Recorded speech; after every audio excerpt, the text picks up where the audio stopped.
गायत्री शर्मा।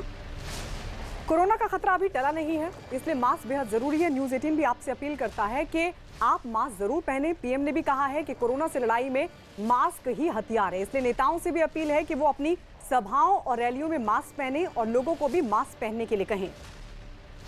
मुंबई के पूर्व कमिश्नर परमबीर सिंह की चिट्ठी पर मचे सियासी संग्राम के बीच अब शिवसेना ने भी गृहमंत्री अनिल देशमुख पर सवाल उठाने शुरू कर दिए हैं। शिवसेना के मुखपत्र सामना में कहा गया है कि सचिन वाजे वसूली कर रहा था और राज्य के गृहमंत्री और अनिल देशमुख को इस बात की जानकारी थी।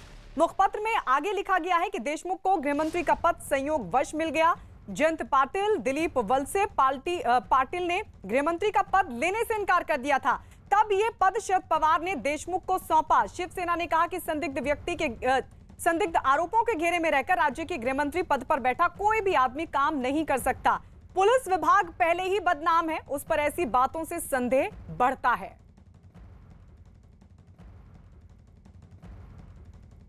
इस बीच महाराष्ट्र के गृहमंत्री अनिल देशमुख की सफाई भी सामने आई। इस सफाई में उन्होंने कहा कि जो भी आरोप लगे हैं उसकी जांच होनी ही चाहिए। देशमुख ने यह भी कहा कि उन्होंने सीएम उद्धव से खुद जांच की मांग की, जिसके बाद उन्होंने इस मामले की जांच हाईकोर्ट के रिटायर्ड जज से कराने का फैसला किया।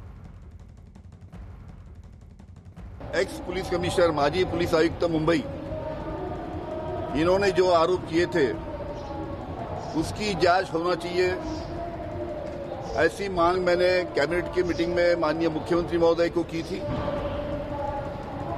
और माननीय मुख्यमंत्री महोदय ने और राज्य शासन ने इस आरोपों की जांच रिटायर्ड हाईकोर्ट जज के द्वारा करने का निर्णय लिया है और उस प्रकार ये आरोपों की जांच होंगी और जो भी सच है वो सामने आएगा। और इस वक्त मुंबई से हमारे सहयोगी दिवाकर हमारे साथ लाइव जुड़ गए। दिवाकर, सबसे पहले तो ये बताइए कि सामने में कहा क्या गया है अनिल देशमुख को लेकर। देखिए, साफ तौर पर जो बात लगातार बीजेपी अनिल देशमुख को लेकर कह रही थी, अब वही बात सरकार में सहयोगी और खुद मुख्यमंत्री पद पर काबिज शिवसेना ने कही है। शिवसेना ने साफ तौर पर यह कहा है कि अनिल देशमुख के ऊपर जो आरोप लगे हैं, अनिल देशमुख लगातार मीडिया से बात करते थे, ज्यादातर वो मीडिया से इंटरेक्ट करते नजर आते थे और ऐसे में उन्हें ये जानकारी क्यों नहीं थी कि आखिर सचिन वाजे जो है वो इस तरह से एक्सटॉर्शन कर रहा है। शिवसेना ने साफ तौर पर कहा है कि खास तौर पर अनिल देशमुख को ये पता जरूर होगा कि सचिन वाजे जो है वो एक्सटॉर्शन कर रहा था। और जिस तरह से इस मामले के बाद विवाद सामने आया है, गायत्री एक अपडेट इस पूरे मामले में आपको दे दें। महाराष्ट्र के उप मुख्यमंत्री और एनसीपी के नेता अजीत पवार ने संजय राउत से इस पूरे मुद्दे पर फोन पर बात की है, क्योंकि लगातार जो सियासी घमासान है वो बढ़ता जा रहा था और इस वक्त एनसीपी दोहरी रणनीति के साथ जवाब दे रही। पहला ये कि अनिल देशमुख का बचाव कर रही है, दूसरा ये वो कह रही है कि अगर संपादकीय में कहा गया है तो उससे हम सबक सीखेंगे और जो कमियां हैं उसे दूर करेंगे। तो कहीं ना कहीं एनसीपी जो है डैमेज कंट्रोल करने की कोशिश कर रही है, लेकिन जिस तरह से शिवसेना के तेवर हैं ये कहीं ना कहीं साफ कर दिए हैं कि अगर एनसीपी ने जल्द ही अनिल देशमुख को लेकर कोई फैसला नहीं किया तो वो दूसरी राह चुन सकती है। ठीक है दिवाकर, लौट रहे हैं आपके पास। इस बीच बीजेपी के नेता राम कदम ने अब तक अनिल देशमुख को गृहमंत्री पद से नहीं हटाने पर राज्य सरकार को घेर लिया और साथ ही उन्होंने आरोप लगाया कि वसूली रैकेट में तीनों दल शामिल हैं। आज के सामना अखबार में जिसकी संपादिका स्वयं माननीय मुख्यमंत्री जी की अर्धांगिनी रश्मि ठाकरे जी है, वे स्वीकार कर रहे हैं वाज़ेह मामले में वसूली सरकार की इज्जत की धज्जियां उड़ चुकी है। वे अनिल देशमुख जी गृह मंत्री की ईमानदारी पर सवाल उठा रहे हैं। शिवसेना का एक और वाज़ेह मामले को लेकर के अनिल देशमुख जी की ईमानदारी पर सवाल उठाना और दूसरी ओर उन्हीं के मुख्यमंत्री है, उनका अधिकार है उनका इस्तीफा लेना, पर वो इस्तीफा नहीं ले रहे हैं। ये तो गिरगिट की तरह दोनों तरफ से रंग बदल रहे हैं। उधर शिवसेना के आरोपों पर एनसीपी नेता अनिल देशमुख का बचाव करते हुए नजर आए। एनसीपी के नेता नवाब मलिक ने पार्टी और अखबार को अलग बताया और साथ ही अनिल देशमुख को एक्सीडेंटल मिनिस्टर मानने से साफ तौर पर इनकार कर दिया। जरा सुनिए नवाब मलिक ने क्या कहा। मेरे साथ इस वक्त मौजूद हैं एनसीपी के प्रवक्ता और महाराष्ट्र सरकार में मंत्री नवाब मलिक सर। नवाब मलिक सर, अब तक बीजेपी ही अनिल देशमुख को लेकर सवाल खड़े कर रही थी, लेकिन अब तो शिवसेना ने सामना में लिख दिया है कि अनिल देशमुख को जो पद मिला वो दुर्भाग्यवश मिल गया, क्योंकि जयंत पाटिल और दिलीप वलसे पाटिल ने मना कर दिया था। नहीं, देखिए अखबार है, अखबार के संपादकीय में अगर कोई कुछ लिखता है तो उनका अधिकार है। अब ये एक्सीडेंटल गृह मंत्री है, ये कहने में कोई तथ्य नहीं हमें लगता है। अनिल देशमुख 5 बार विधायक चुने गए, लगभग 17-18 साल वो राज्य मंत्री और मंत्री पद पे रहे। अगर किसी के पास इतना अनुभव है तो वो एक्सीडेंटल गृह मंत्री है, ये उनका अपना मत हो सकता है, इसे हम नकारते हैं।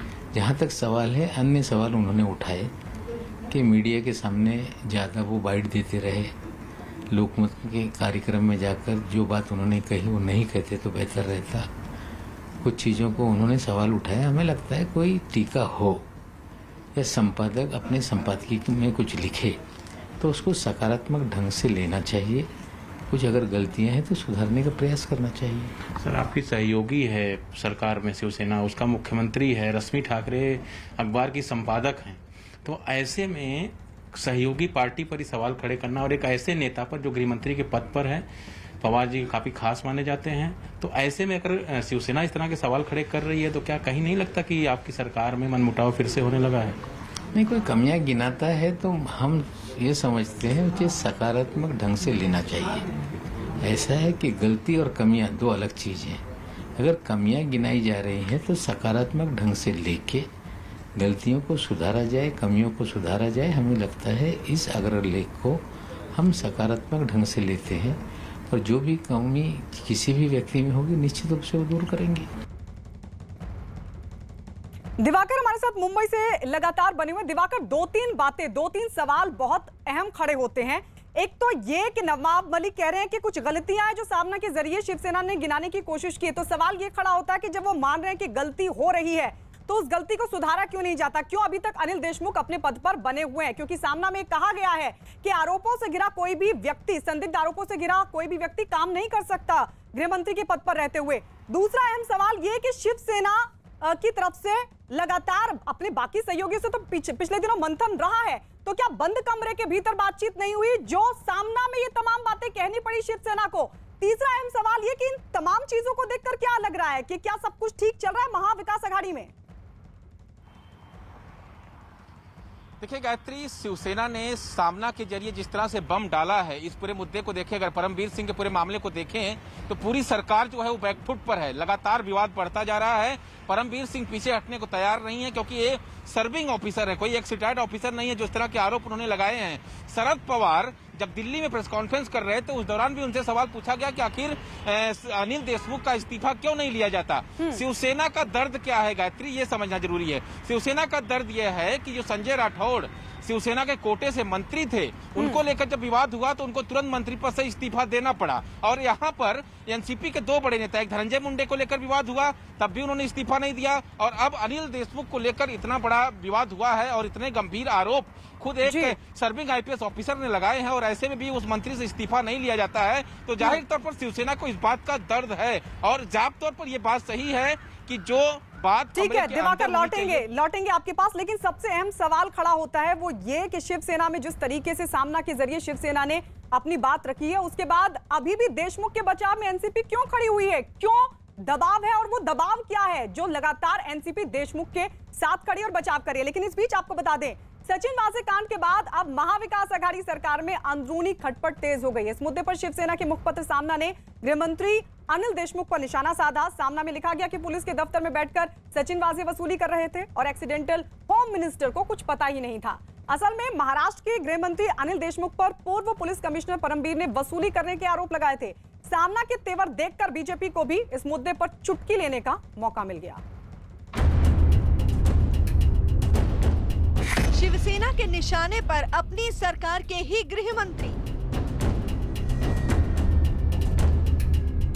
सामना के अनिल देशमुख को बताया accidental home minister. Mahavikas Aghadi में खटपट तेज।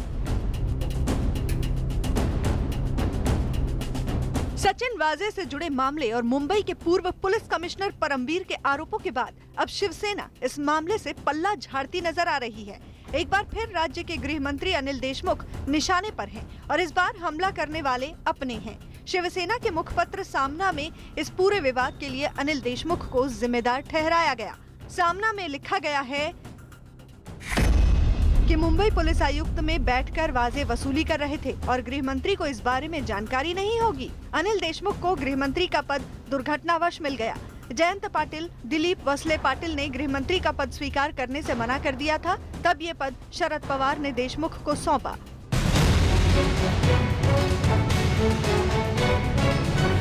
बात यहीं खत्म नहीं हुई। सामना में यहाँ तक लिखा गया कि परमबीर सिंह ने जब आरोप लगाया तब गृह विभाग और सरकार की धज्जियां उड़ी, परंतु महाराष्ट्र सरकार के बचाव में एक भी महत्वपूर्ण मंत्री तुरंत सामने नहीं आया। लोगों को परमबीर का आरोप शुरू से ही सही लगा। सरकार के पास डैमेज कंट्रोल के लिए कोई व्यवस्था नहीं थी। सामना के लेख को शिवसेना का तेवर माना जा रहा है और सियासी गलियारे में इसे शिवसेना और एनसीपी के बीच बढ़ते टकराव की तरह देखा जा रहा है। सामना के तेवर पर बीजेपी ने बयानबाजी भी शुरू कर दी है। वे स्वीकार कर रहे हैं वाज़ेह मामले में वसूली सरकार की इज्जत की धज्जियां उड़ चुकी है और इस समय कोई भी मंत्री बचाव के लिए सामने नहीं आया। यह कहते हुए वे इस बात को स्वीकार कर रहे हैं कि तीनों दलों में आपसी मनमुटाव और संघर्ष है। साथ साथ में वे अनिल देशमुख जी गृह मंत्री की ईमानदारी पर सवाल उठा रहे हैं।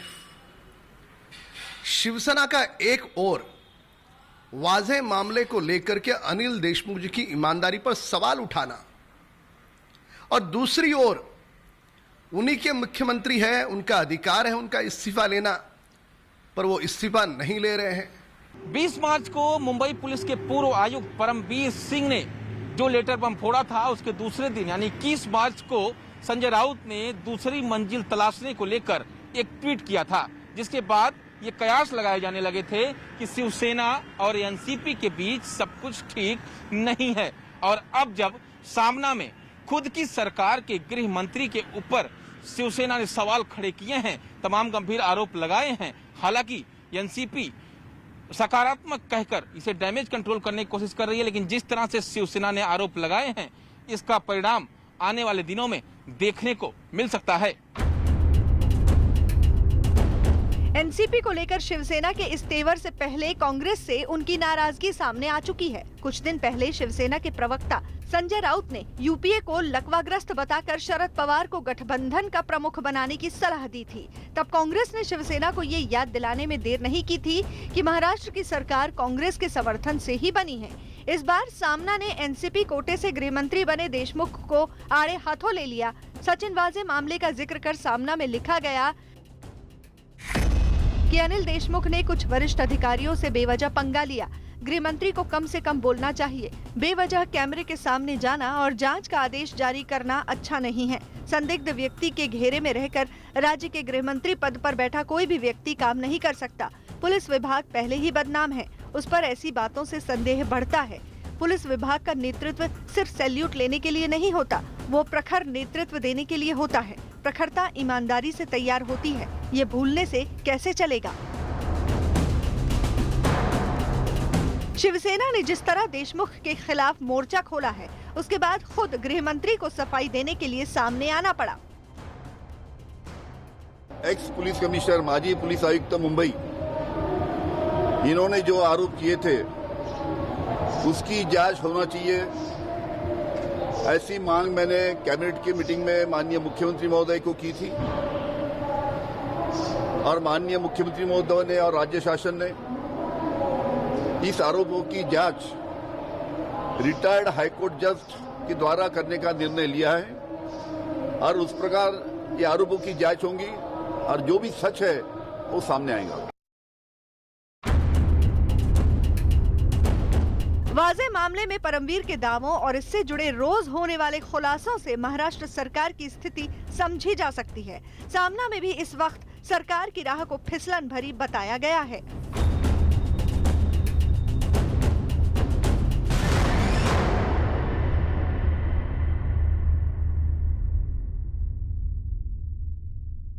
और इस वक्त की बड़ी खबर कोरोना से जुड़ी हुई। भारत में सख्ती के बावजूद कोरोना के मामले थम नहीं रहे हैं। लगातार दूसरे दिन 62,000 से ज्यादा कोरोना के नए मरीज सामने आए। स्वास्थ्य मंत्रालय की ताजा रिपोर्ट के मुताबिक पिछले 24 घंटे में 62,714 नए कोरोना मरीज सामने आए, जबकि 312 लोगों की जान चली गई। हालांकि 28,739 लोग कोरोना से ठीक भी हुए हैं, लेकिन लगातार बढ़ रहा है आंकड़ा। 24 घंटे में 62,000 से ज्यादा कोरोना पेशेंट आए सामने।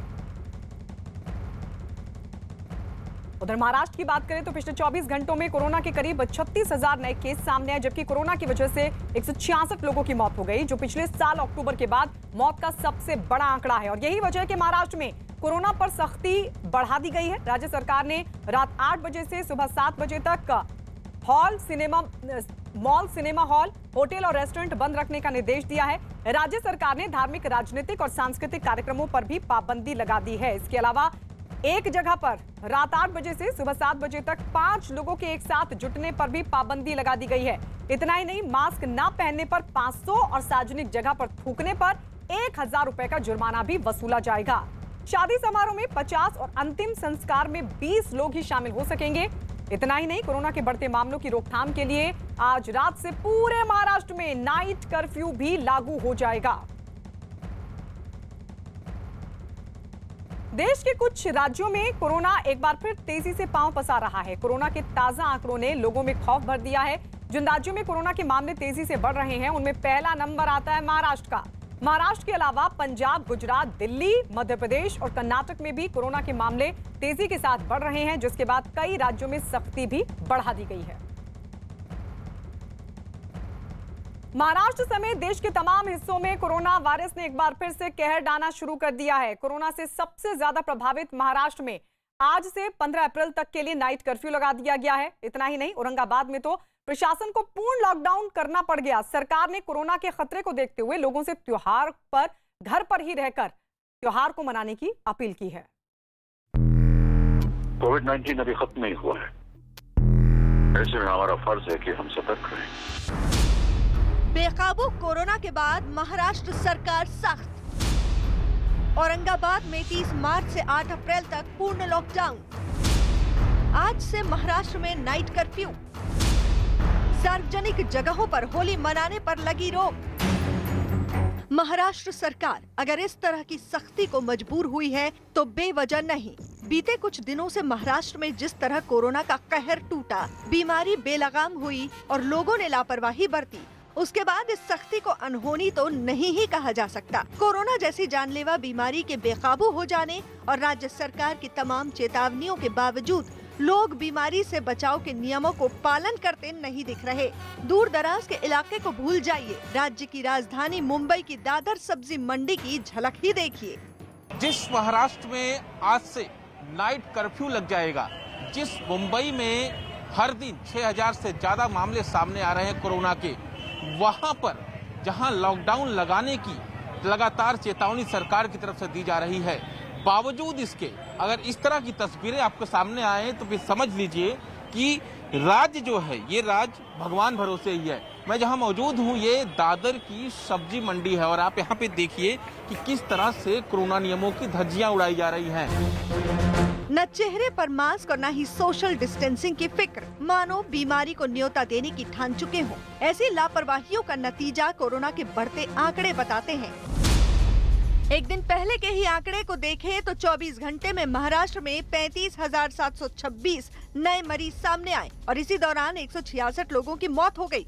अक्टूबर के बाद पहली बार कोरोना की वजह से इतने लोगों की मौत हुई है। इसके साथ ही कोरोना से मरने वालों की संख्या बढ़कर 54,073 हो गई। इस वक्त राज्य में 3,03,475 मरीज हैं जिनका इलाज चल रहा है।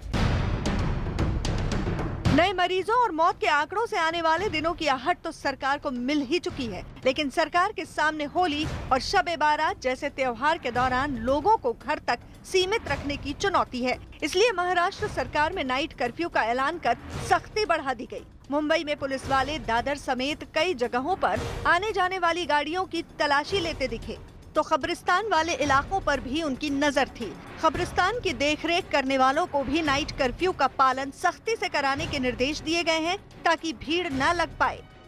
इस वक्त जो है 12:30 को बंद कर दिया गया है और सुबह 7 बजे दोबारा कब्रिस्तान खोल दिया जाएगा और तमाम ज़ायरीन से दरख्वास्त है कि बग़ैर मास्क के हम किसी को अंदर आने की इजाज़त नहीं देंगे, इसलिए एहतियातन सभी लोग मास्क पहन के आए हैं और अपना टाइम बिल्कुल तय करके आए कि 5 बजे से पहले आप लोगों को लौट जाना है। उसके बाद हम लोग स्ट्रिक्टली बंद कर देंगे। बीते कुछ दिनों से अकेले मुंबई में ही रोजाना 6000 से ज्यादा मरीज सामने आ रहे हैं। ऐसे माहौल में होली के दौरान लोगों को बेलगाम छोड़ने का मतलब प्रशासन समझ रहा है। इसलिए पुलिस और प्रशासन लोगों से सार्वजनिक जगहों पर होली नहीं मनाने की अपील कर रहा है। मुंबई में समता नगर इलाके में पुलिस सड़कों पर उतरकर लोगों से कोरोना के नियमों का पालन करने की हिदायत देती नजर आई। कल होली है, परसों धूलिवंदन है और उसके एक दिन के बाद शिव जयंती है। ये सब त्यौहार है, सब महाराष्ट्र सरकार ने सार्वजनिक रूप से मनाने के लिए मना किया है। ये कोविड का प्रादुर्भाव बढ़ रहा है, इस वजह से मना किया है। इसलिए लोगों में जागृति पैदा हो, लोगों में जानकारी हो, इस वजह से हमने ये रूट मार्च निकाला है लोगों को जानकारी देने के लिए। महाराष्ट्र सरकार ने कोरोना की दूसरी लहर को देखते हुए गाइडलाइंस जारी की हैं। इस गाइडलाइन के मुताबिक रात 8 बजे से सुबह 7 बजे तक सभी सिनेमाघर, होटल और सार्वजनिक संस्थान बंद रहेंगे। रात 8 बजे से सुबह 7 बजे तक 5 आदमी एक साथ जमा नहीं हो सकते। ऐसा करने पर 1000 रुपए जुर्माना भरना होगा। सार्वजनिक जगहों पर थूकने पर 1000 और मास्क न लगाने पर 500 रुपए का चालान होगा। सभी प्राइवेट ऑफिस 50% स्टाफ के साथ ही चलेंगे। शादी में 50 लोग और अंतिम संस्कार में सिर्फ 20 लोगों को ही जाने की इजाजत दी गई है। सुबह 6 बजे तक नाइट कर्फ्यू रहेगा। जिसको इसेंशियल सर्विस है वो अपना काम पे लिए जा सकते हैं। मास्क लगाना जरूरी है, भीड़ में नहीं जाना और जो भीड़ बनती है नाइट को वो सब बंद होनी चाहिए। मुंबई में हर दिन 6000 से ज्यादा नए मरीज सामने आ रहे हैं तो पुणे और नागपुर ने भी 3000 का आंकड़ा पार कर लिया है। नागपुर में तो कोरोना से रोजाना मरने वालों की संख्या भी 50 से ज्यादा हो चुकी है। इसलिए पुलिस सड़कों पर मार्च करती नजर आई। संदेश साफ है, त्योहारों पर घर पर ही रहें और कोरोना से बचाव के नियमों की अनदेखी न करें। बीते कुछ दिनों में औरंगाबाद में भी कोरोना के मरीज लगातार बढ़ रहे हैं। हाल ये है कि अब कई दिनों से लगातार करीब 1700 नए मरीज सामने आ रहे हैं। इसी वजह से प्रशासन को औरंगाबाद में पूर्ण लॉकडाउन का फैसला करना पड़ा। हालांकि इस दौरान जरूरी सामान की दुकानें खुली रहेंगी। एक तरफ औरंगाबाद में कोरोना से बचाव के लिए तमाम एहतियात बरतने की कोशिश हो रही है तो दूसरी तरफ यहाँ के एक पेट्रोल पंप पर उस एम्बुलेंस को पेट्रोल देने से मना करने का आरोप लगा जिसमें कोरोना के मरीज का शव था।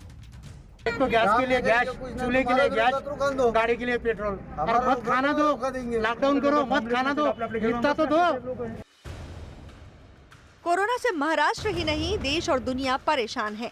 तमाम सरकारें इसे फैलने से रोकने के लिए पूरी ताकत से जुटी हैं। लेकिन इसके बावजूद लोगों की लापरवाहियां खत्म होने का नाम नहीं ले रही। नासिक में तो एक फार्म हाउस पर कोरोना के खतरे के बावजूद हुक्का पार्टी चल रही थी। हालांकि जैसे ही प्रशासन को इसकी जानकारी मिली, पुलिस ने धावा बोल दिया और हुक्का पार्टी में शामिल कई लोगों को हिरासत में ले लिया। जाहिर है कोरोना पर तब तक काबू नहीं पाया जा सकता जब तक लोग खुद इस अभियान में मदद न करें।